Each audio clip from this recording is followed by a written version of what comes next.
Ladies and gentlemen, welcome to the second video for section 3 of chapter 1 of the Algebra 2 notes for the McGraw-Hill Algebra 2 textbook.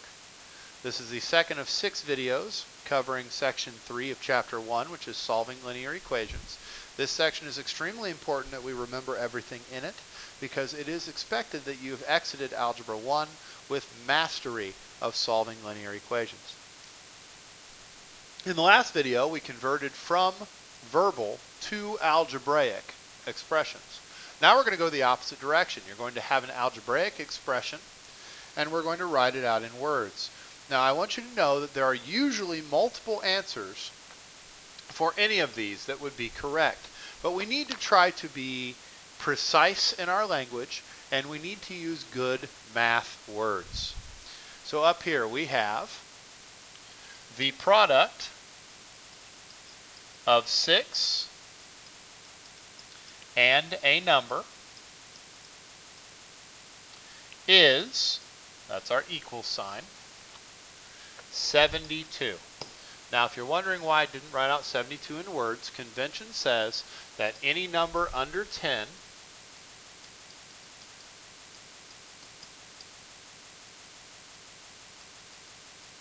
should be written out. Okay, any number under 10 should be written out. And is, that is your equal sign. So we have the product, which means multiply, of 6 and a number, there's your variable, that's your x, is 72. Okay, on the next one I'm going to actually give you a couple of different ways you could write out n plus 15 equals 91. We could write the sum of a number and 15 is 91. We could say a number increased by 15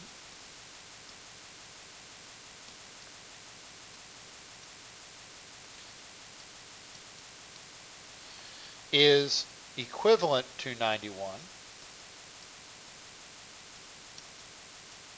It's another fancy word for equals. You can say equivalent. We could say 15 more than a number is 91.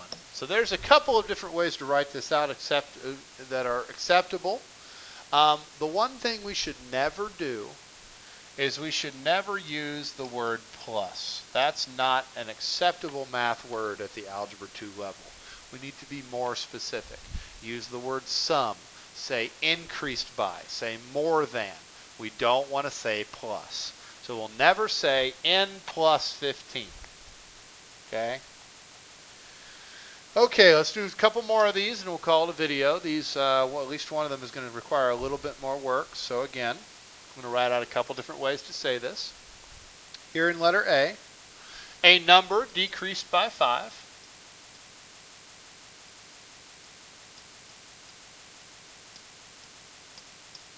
is equivalent to negative 2.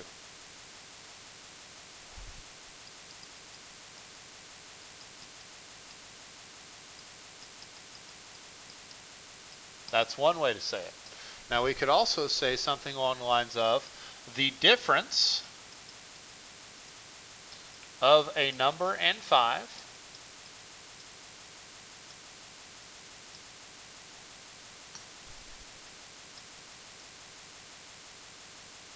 is negative 2.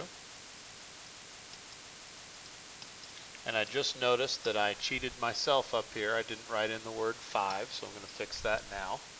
It should say 5 in there. It shouldn't be a number, it should be written out. Any number less than 10 should be written out. We could also say 5 less than a number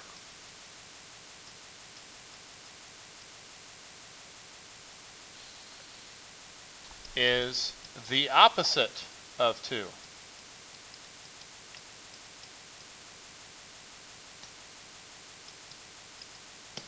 So there's 3 different ways to state that expression. This next one I'm only going to give you 2 for because it's a little bit more complicated, so it'll require more room to write. We could start off by saying the product of 2 and a number is the same number squared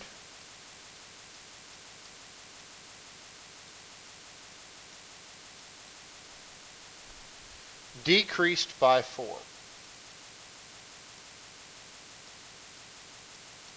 That's one way you could write that out. Let's write out another one just so we show that there are multiple answers.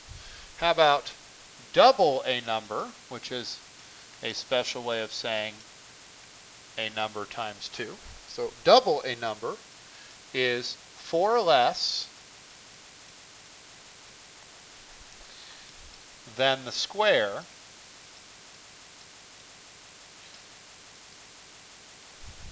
of the same number. There are probably a half dozen other acceptable ways you could write out that statement, but I wanted to give you a couple of examples to show you kind of the language we want to use. Again, we want to avoid words like plus, minus, times. We want to use bigger, more advanced Algebra 2 level words. Our next video will cover the properties of equality. See you there.